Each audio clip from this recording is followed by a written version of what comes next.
ఒక రాత్రి పెళ్లి, మరుసటి రోజు వైధవ్యం. ప్రపంచాన్ని ఆశ్చర్యపరుస్తున్న కూవాగం పండుగ. నమస్కారం. ఒక దేవుణ్ణి వేలాది మంది పెళ్లి చేసుకుంటారు. కానీ మరుసటి రోజే తమ తాళిని తెంచుకుని గాజులు పగలగొట్టి కన్నీళ్లు పెట్టుకుంటారు. వినటానికి ఆశ్చర్యంగా ఉన్న భారతదేశంలో నిజంగా జరిగే ఒక ప్రత్యేక సంప్రదాయం ఇది. తమిళనాడులో జరిగే కూవాగం పండుగ గురించి ఈరోజు మనం మన అవునా ఛానల్లో తెలుసుకుందాం. తమిళనాడులోని విల్లుపురం జిల్లాలో ఒక చిన్న గ్రామం కూవాగం.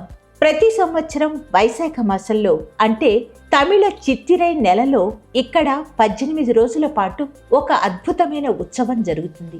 దేశం నలుమూలల నుంచే కాకుండా విదేశాల నుంచి కూడా వేలాది మంది ట్రాన్స్జెండర్లు ఇక్కడికి వస్తారు. ఈ పండుగకు కేంద్ర బిందువు కూత్తాండవర్ ఆలయం. ఈ ఆచారం వెనుక మహాభారతానికి సంబంధించిన ఒక కథ ఉంది. కురుక్షేత్ర యుద్ధంలో పాండవుల విజయానికి ఒక వీరుణ్ణి బలి ఇవ్వాల్సిన పరిస్థితి వస్తుంది.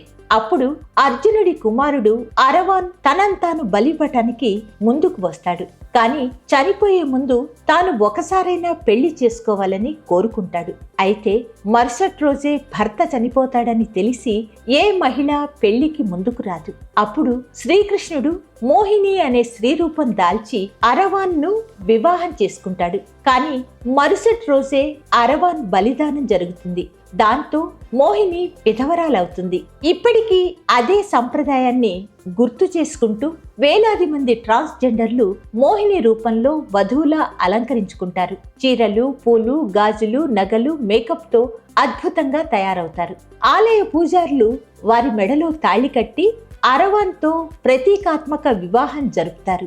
ఆ రాత్రంతా నృత్యాలు, సంగీతం, వేడుకలు ఎంతో ఘనంగా సాగుతాయి. కానీ మరుసటి రోజు దృశ్యం పూర్తిగా మారిపోతుంది.